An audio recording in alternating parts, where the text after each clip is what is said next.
All right, Wing Chun, it is June 15th. Like usual, regardless of our subject area, we're going to acknowledge all the different martial arts. Hey, Conrad, that influence us. All right, so Chinese, Filipino, Thai, Indonesian, French and Dog Brothers, Japanese. Okay, and then let's kind of keep this going from last week, just because I think this is valuable.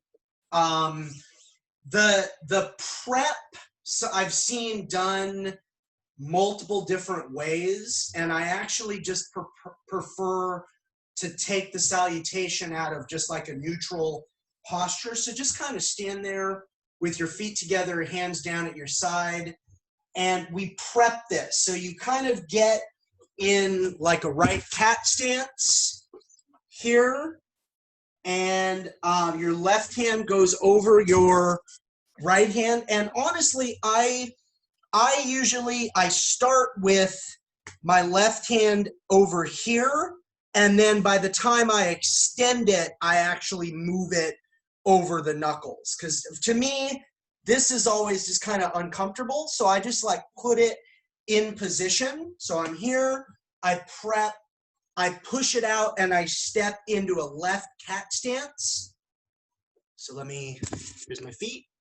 And then as I roll my hands back, I step back with my left foot and then my right foot.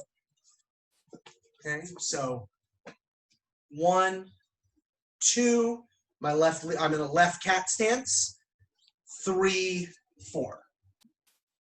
Okay, so that's when we go here, that's the salutation that very nice, that we're abbreviating. Looks excellent, okay? And like I was saying, the prep sometimes I've seen people go here and then come into this. I've seen some people go here first and then go into it. I just sort of start hands down, relaxed, and then prep into that position. That's usually the way that I will teach it and lead it, okay? And, again, not only for the sake of the next 40 minutes, but for anybody watching after, to me, the salutations are an aspect of martial arts that should not be omitted. It doesn't take that much time. There's lots of discussions in contemporary martial arts. I'm not trying to start an argument, but very often kind of led by like a small contingent of very vocal MMA type people, and they're very often pushing for like the elimination of everything that's even quasi-formal in martial arts, and some of that comes out of like the desire to bust up cults and cult-like behavior within martial arts, which I think is a valid concern. But I don't think some of those things really cost us that much, right? So, I mean, I know I'm talking a little bit.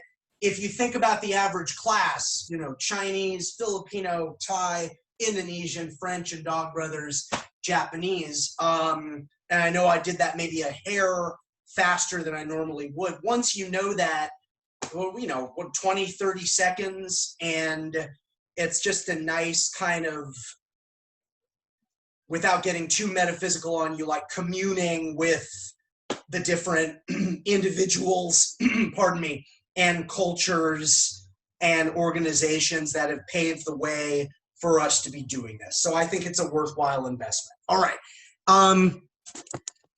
I had the request to spend a little bit more time on the form as far as like breaking it down. We're going to do that, and then we'll start to get into some orange sash material as well. So feet start together, hands are going to rise up and come to your sides. You do not touch your ribs. So this is wrong. This is where you want to be. You want space.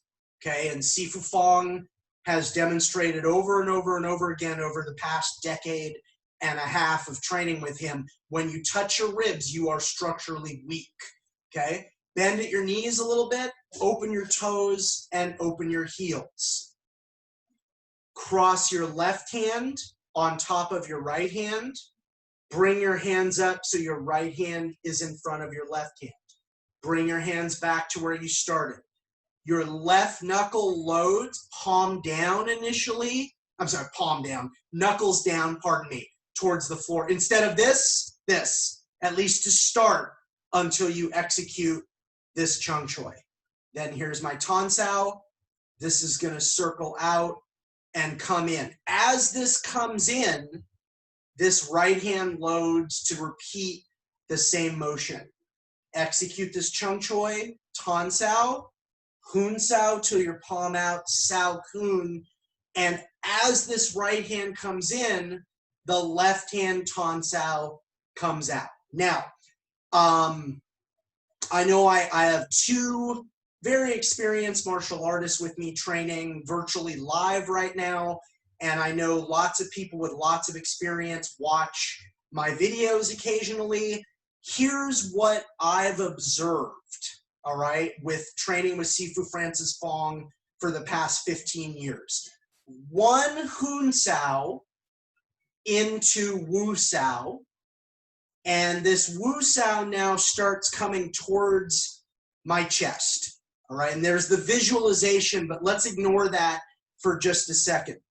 When it gets in proximity, closer proximity, I drop into this Fuk Sao, and then it gets pushed back out. Now, this is my observation over the last few years. There used to be a definitive Hun Sao back into this Wu Sao every rep. And that's the old way of doing it, so I kind of struggle now. Boom. See, I can't do it the way I used to do it because I've been practicing the way that we've been doing it the last few years for the last few years. So now, as we start session one, this Tan Sao comes out from the opening, and I'll remind you of where this would be. We do have a Hun Sao into this first Wu Sao, guarding hand. Now, to me, we come in, Fuk Sao, it pushes out, and it just seems to kind of push back out into, yes, it's got a flicking motion, but it's not a full-on Hun Sao. And we repeat that. 2, 3. Pak Sao, bring it back. Your focus is on your elbow in this moment. Jik Jern, Tan Sao, Hun Sao, Sao Kun. The right hand is going to repeat that. A very definitive Hun Sao from Tan. We start Tan, we Hun to Wu Sao. And then we repeat this. 1, and it just kind of flicks up. 2, 3. And then as Sifu likes to say, if your mind wanders and you do a fourth one, no big deal. Pak Sao, Jik Jern, Tan Sao, Hun Sao, Sao Kun. Okay? And for the sake of the person that asked, let's, with a little bit less verbalization now that I've given those details, let's repeat everything and then start to come into session 2. So these motions are the opening. The opening is going to be the same in the Selam Tao and then the next empty-handed form, which is Chum Kyu. Okay, so the opening starts with this, right? And then we're getting into posture. And here's our left hand on top and our right hand in front. The left hand loads, executes, Tan, circles, comes back. And the right hand repeats that. So I'm pausing here because, you know, as my right hand is coming in, my left hand Tan Sao should be going out. That's the end of the opening. Session 1 of Selam Tao starts with this left hand Tan Sao coming out into Wu Sao. 1, and note that we're doing this way faster. 2, 3 than traditionally taught. Pak, Jik Chun, Tan Sao, Hun Sao, Sao Kun. How about in English with the right hand? Showing hand, circling hand to guarding hand, bring it back. I've heard multiple translations of Wu Sao. I'm just going to go with resting hand for right now. And then back, that little kind of half circling hand back to this guarding hand. We count the resting hands 2, and we come in 3. Slapping hand, bring it back. Palm strike with your fingers facing up. Showing hand, circling hand, retracting hand. That ends session 1. Session 2, left hand pushes down at your side. Right hand pushes down at your side. Stay where you are, please. I'm just showing you another vantage point. We wouldn't move. These come up and you actually touch your kidney area with the backs of your wrists and the backs of your hands, and you push down behind you. So we finished session 1. Everybody go back with me. Left hand, right hand, both hands in front. Lan Sao with the left hand on top. Sat Sao, bring it back with your right hand on top. These circle out, palms facing each other, they turn up. You push down with the heels of your hands into the eyes, pushing down lower with the heels of the hands than before, and then hands rise up and return. Session 2. 1, left hand. 2, 3, 4, left hand's on top 5, 6, right hand's on top 7, 8, 9, 10, 11, 12, and 13. One more time, session 2. 1, 2, 3, 4, 5, 6, 7, 8, 9, 10, 11, 12, and 13. Okay. Session 3, we're always starting with the left hand. Pak Sao, bring your hand back, wander. Circle that and you're done. Slapping hand, bring your hand back. This is a palm strike with my fingers relaxed, circling hand and bringing it back. Left hand, Tan Sao comes out. At the elbow, you're hinged to the Gan Sao. At the elbow, you're hinged back to Tan Sao. You hoon into this low wander, come back up to Tan Sao, and that's done. So showing hand, coming back down to the low, back to showing hand, circle halfway into this low palm strike with the fingers down, back up to showing hand, circle, and you're done. Okay, Bong Sao, left hand, Tan Sao, wander. Circle that and you're done. Okay, tying up hand, showing hand, into this palm strike. Circle and retract. Palm down, left hand. Palm up, right hand, wipes. Switch, 2, switch, 3, and hold the line after you finish that with your right hand. 1, 2, 3, battle punches. Tan Sao, Hun Sao, Sao Kun. You turn slightly to your left, your right foot meets your left, and we push down. Okay? That's it. Very nice. Okay? So again, there's an opening. Session 1 is this, right? This here. Channeling your internal energy. Okay? And in Wing Chun, session is a synonym for section. That's the terminology that they're going to use very commonly. All right, so session 1, the theme of this session, channeling your internal energy. And I've set this up before, I believe, with the proper, sorry everybody. Okay, y'all good?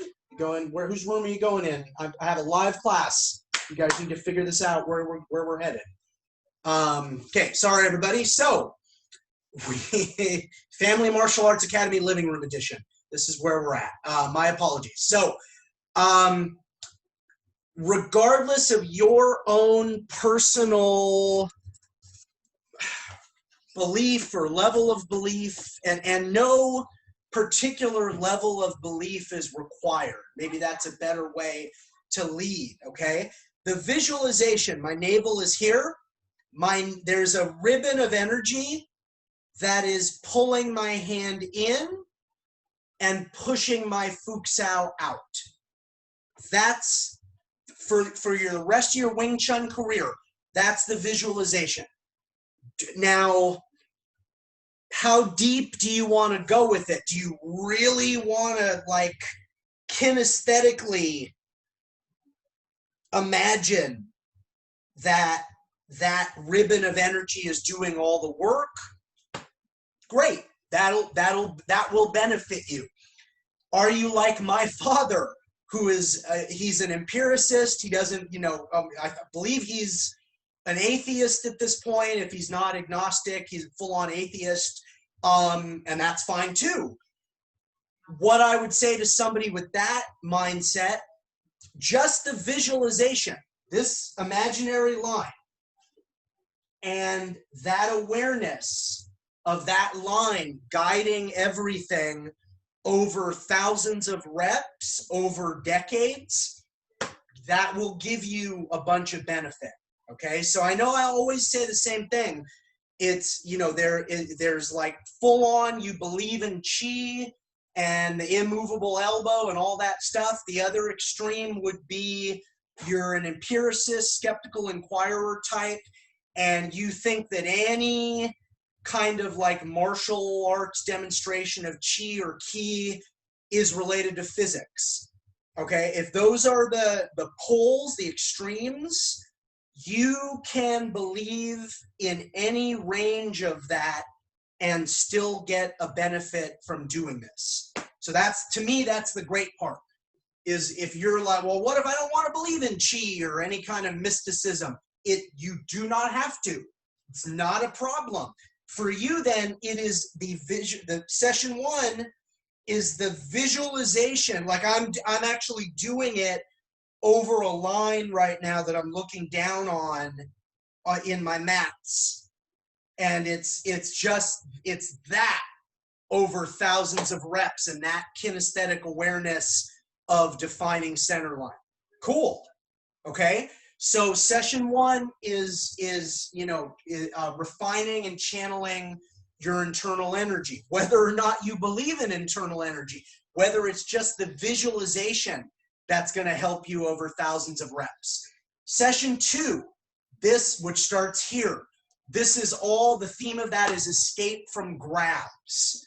Escape from grabs. I don't know if I think we did, but I'm gonna, again, I really only have my daughter available to me, and I don't think her arms are long enough. It's okay.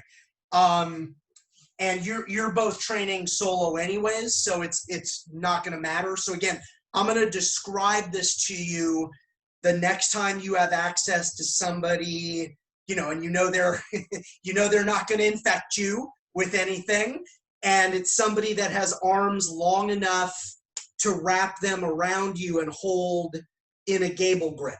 Okay, so you would get your partner to stand behind you. You would be, just standing there with your arms at your side.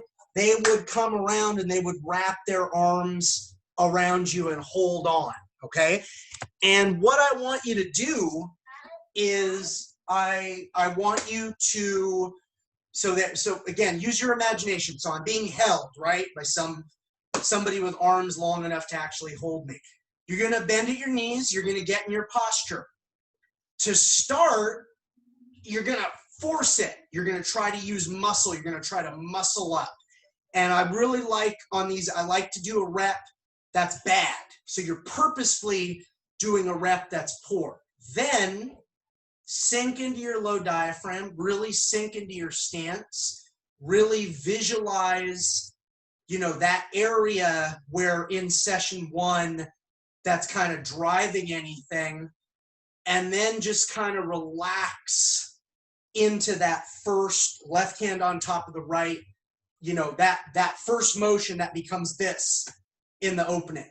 Okay, and I know you're both by yourselves right now. Just try that when you get the opportunity. And I'm not guaranteeing anything, but what I am guaranteeing, you'll get feedback. And the cool part again is get in your stance, the way that we do it. They're hanging on to you. Try one rep, muscling it. That's like it's like you're taking a reading, like getting like a bad reading on purpose.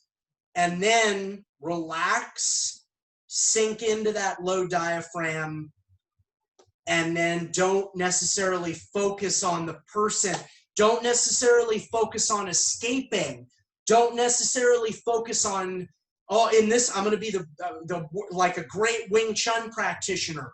Just think about the motion and think about the focus in session one, that area in your low diaphragm that you are, again, regardless of where you fall on that sort of spectrum of belief in chi or ki, that visualization that you get is what you want to focus on. Okay, so when you have a partner available to you, give that a try and get some feedback, because it's fascinating when just pure muscling versus informed structural, and you might not even necessarily like lift the person's arms to dramatic result, or you might.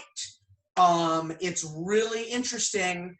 And you know, Sifu Fong has a lot of these kind of some people sometimes, I don't think they mean too much disrespect, like they'll say like his magic show, and it's just all these incredible, you know, he'll get the three biggest people in the room, and like they'll all be trying to like move his tonsao, and it's impossible. I know that's all kind of, you know, unbendable arm chi sort of demonstrations, but he does really interesting things with energy. And you know, he's done many things to me over the years that I have no logical explanation for. Okay, so so there you go. All right, so this is a good opportunity. Let's talk about orange sash, since we've been putting a lot of our energy into yellow and the first level. And let's start to look at how, you know, I'm always fascinated, no matter what martial art, how the levels of a curriculum inform the other levels, whether that's the very beginning or the ones in the middle or the advanced ones. Like what were the steps in reaching a certain level of proficiency? So for orange sash, we are not introducing a new form. We are doing Selam Tao while balancing on one foot. So we're going to try it together. I'm not going to do a lot of instruction. I always say the same thing, and it sounds like I'm making excuses.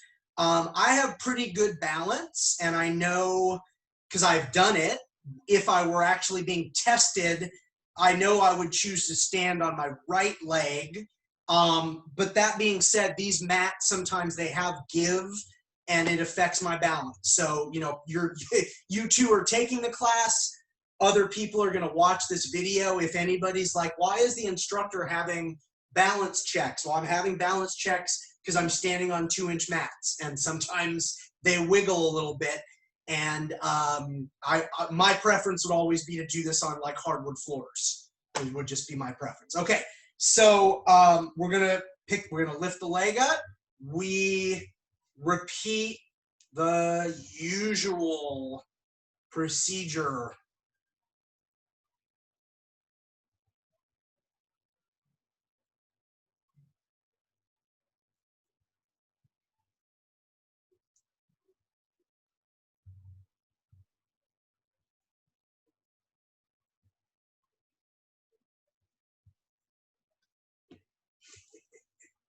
almost beat it. Session 2, put me down. Good. All right.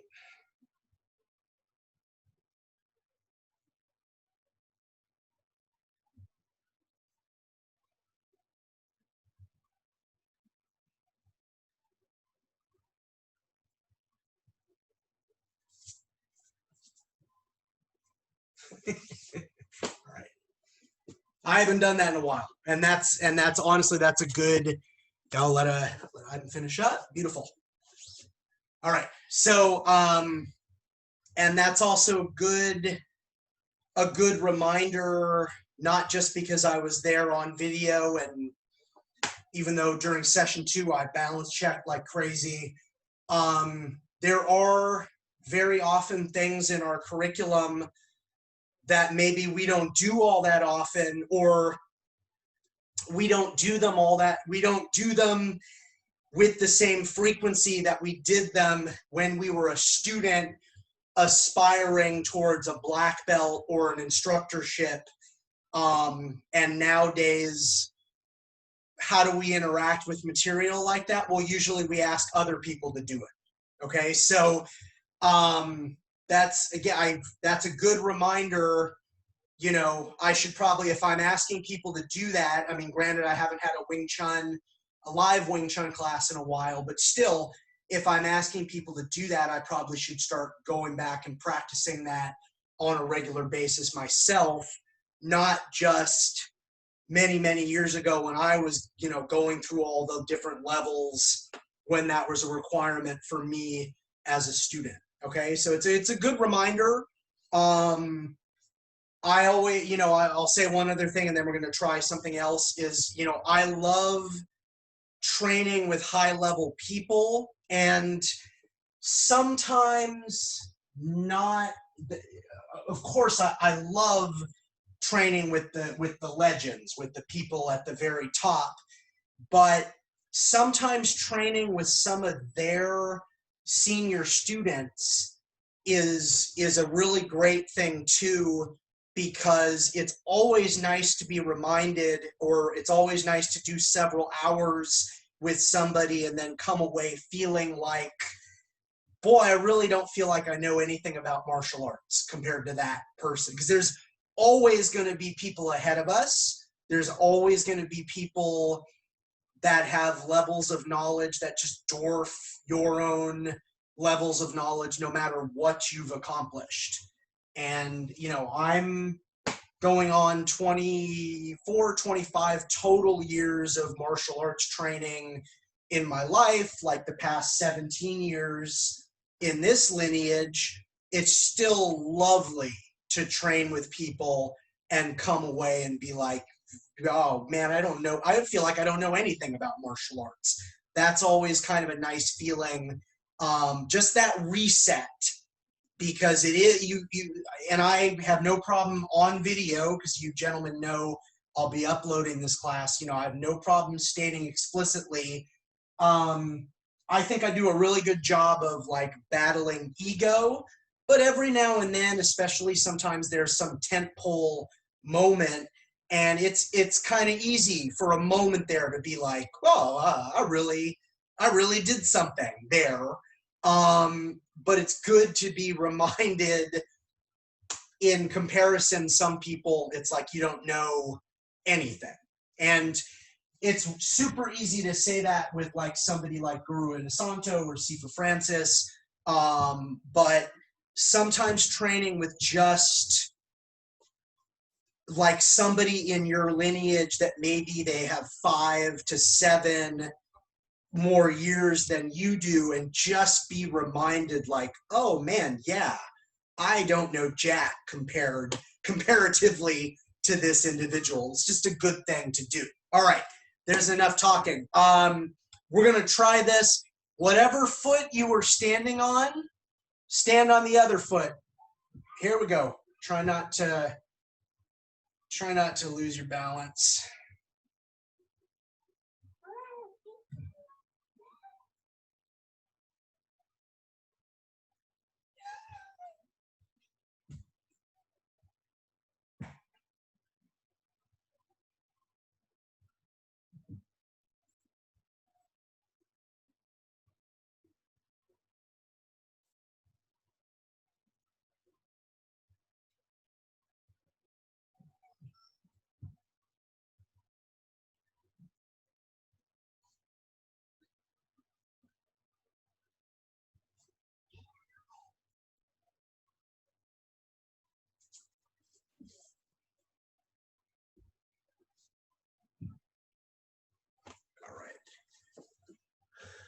Um, Gentlemen, give me 30 seconds just to deal with something. If you want to run through any part of that form independently, I'll be right back with you. Sorry for this.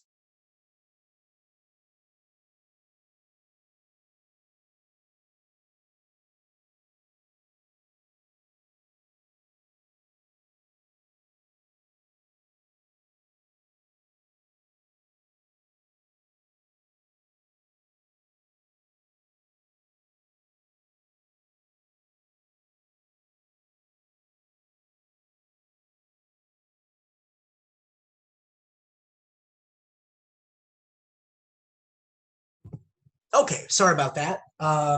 So that's just, we will, pardon me, I know I'm off camera. I'm just looking and checking my curriculum here. So some of the work of going from yellow to orange is going to build on what you've already done. So, for example, I'll just go empty-handed, but our gates, right? So on the high line, Bilda.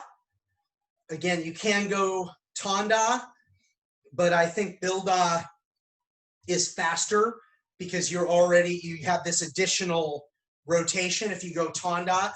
And forgive me, I have one of my focus mitts. I don't know exactly where the other one is right now, but just visualize, right? So if I'm your feeder, that's the high feed, right? This is for singles, this is the low feed. And for the low, you're just gonna Ganda, right? So Gansao and hit. And the syntax is a little bit different. The da just means hit, and the verb is at the end, at least the way it was explained to me, and I'm by no means a scholar in Cantonese, okay?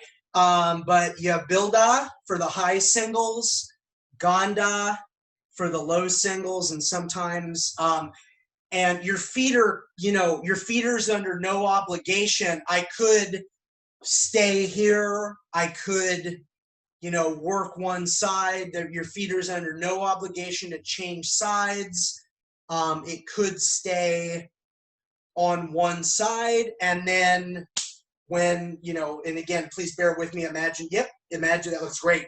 Imagine I have focus mitts. When you see that, that's your indication that you got to come in, okay? And again, I have this handy. So, Guru Inasanto is very, very close friends with Sifu Fong and Audrey Chai, right? And Sifu Fong, again, is my Wing Chun instructor. Audrey Chai, Thai boxing instructor. He's the founder of the World Thai Boxing Association.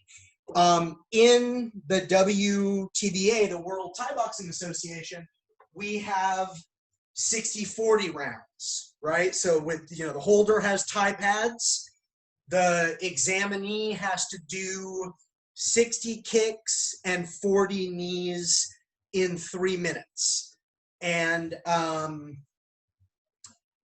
like on a scale of 1 to 10, depending on what rank you're going for, and it's changed just slightly over the years. A 1 would be like just allowing you to get your kicks and knees at will. A 10 would be you're getting your kicks and knees, but I'm punching and kicking back almost at like full contact. Okay, so for the instructor's examination, you have to do 2 of those, 2 60-40 rounds. That's the last thing that you do because you're exhausted. They're a nightmare. They have to be held by another certified instructor who's already passed the test. They're usually, on average, depending on the examinee, they're on the scale that I just kind of explained, anywhere from like a 7 to sometimes like a 10. Okay, I did my exam at 31. I was not a pro fighter at any point. I mean, my rounds, even though they were no fun, they were probably like a 7 or 8. I mean, if you asked me at the time, at the end of the second one, I felt, was it a 1? Where was it on 1 to 10? I would have said like it was like a 90. That's how it felt. But probably like a 7 or 8. The reason I'm illustrating all of this verbally, while I've never had this confirmed, the Gates round is kind of your Wing Chun equivalent of a 60-40 round. So it's like a cardio, kind of performance-based, quantitative kind of a really physical requirement. And again, that's always the last thing that you do, right? It's a good physical way, and it's modified for the examinee. Okay, so like when I was doing a lot of my mid to low advanced tests, Sifu Fong had another head instructor. They're not really associated with each other anymore. That assistant instructor, was also a Thai boxing instructor. He was known, he hit you. If he was your holder, you were going to get hit. You were going to get hit a lot, and you were going to get hit hard. He did not, this was not the energy. That would be there, but there were fakes, and it was faster, and sometimes you'd be doing your thing with a rhythm, blah, blah, blah, and then he just hit you 3 or 4 times. That's one particular style, and it allows for variations, because let's say legitimately you have somebody that discovers this at like 65, right? Age 65. Well, their Gates rounds are going to look so different as far as the energy than somebody who's in their mid-20s, right? And that doesn't mean that we're going to abuse the 20-year-old.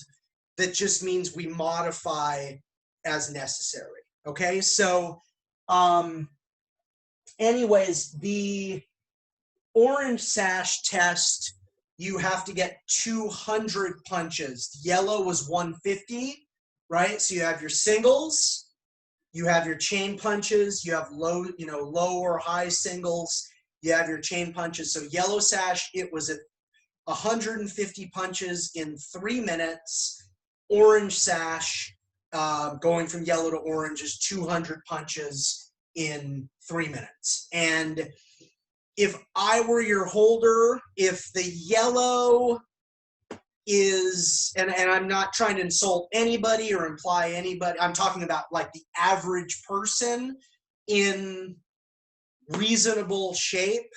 If yellow sash is like a 2 or a 3 on a scale of 1 to 10, orange might be like a 3 or a 4. It's just going to be a slight increase in pressure, but not like an exponential increase. Just going to be held with just a slight bit more intensity, 5-10% more intensity maybe than the yellow sash. Okay, and seal them. So yellow, for everybody watching, you're following along that first form, and usually, honestly, we do that as a group, and everybody just kind of follows along. You know it well enough to follow along. Orange sash, you have to have it memorized, and you're doing it on 1 foot. Okay, and what I would try to say, this is my style. Try to get through the form with no balance checks, but I'm certainly not going to fail anybody if they have that doesn't fit my style of martial arts examinations. I'm always looking to set people up to be as successful as possible. That's what I'm looking to do. So I want them to take their preparation very seriously, and I want them to take the examination seriously, but testing is already stressful enough. And why is it stressful? Because people just want to do well. So I would never set up, even jokingly, an environment where they believed, oh man, if I have a balance check during this, I'm going to fail. I would just set it up You're going to memorize Selim Tao. You're going to try to do it on one foot. You're going to try to not have any balance checks. And that's the standard. Okay. Let's do 3 exercises in the air. And then next week, I'll show you these with a partner. And well, I think we'll be out of time. So Pak Pak Ton. So when we get there next week, these are all triples. So that's the feet. 1, 2, 3, slight pause. 1, 2, 3, slight pause. 1, 2, 3, slight pause. 1, 2, 3. So the first drill is Pak Pak Ton. So Pak, Pak, and then we ton. Okay, and you're so 1, 2, and you're laying over the top on the outside, just cutting the line. So it's like a ton sao with jop sao energy. Okay, so right, so if you with your right hand you Pak this, and then you Pak this, and then you lay your right ton sao, over the top and cut it, and then repeat that.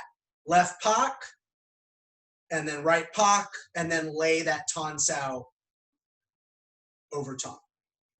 That's it. Very nice. Okay, so Pak Pak ton. And then you gonna take off, Ivan? Or you have a question? Question.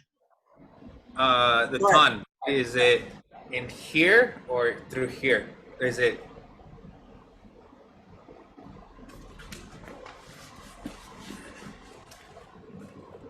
here or here? Outside. Second one. Okay. Yeah. Second one. Good. And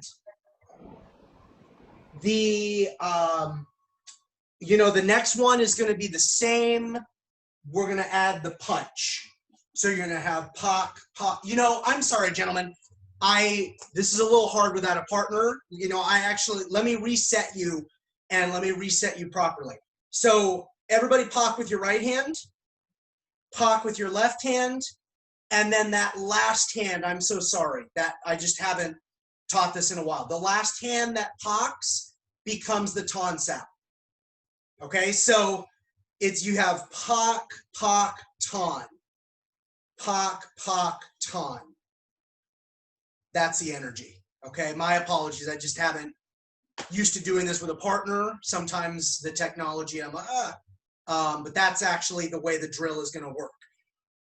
Yeah, so the second hand that you Pak with is going to ton. And then the ton is going to become the first Pak. Pak, Pak, ton. Pak, Pak, ton. That's the way it's actually going to go. Okay, my apologies. Just need to look at it. All right, and then the second drill, and we'll end on this, and then I'll have a partner available to me next week, and we'll get this a little cleaner. Pak, Pak, Tanda. Pak, Pak, Tanda. That's going to be the second one. Okay, so we'll look at how that works together. These are drills. So remember, drills in Sifu Fong's curriculum, we're always in our formal training posture, and we don't have the ability to rotate, right? Trapping, I maybe exaggerated that a little bit. We are in a right lead, and we can use rotation and body mechanics. When we're drills, my family martial arts logo, you want to imagine, again, my training exercise that I like, if my partner and I are holding a stick between our sternums, if we rotate at all, that stick is going to fall, either one of us. So we're always full front in the drills modality. In the trapping, it's going to be modified Wing Chun in a reference point. Okay, so we'll pick that up next week. Let's bow this one out, gentlemen.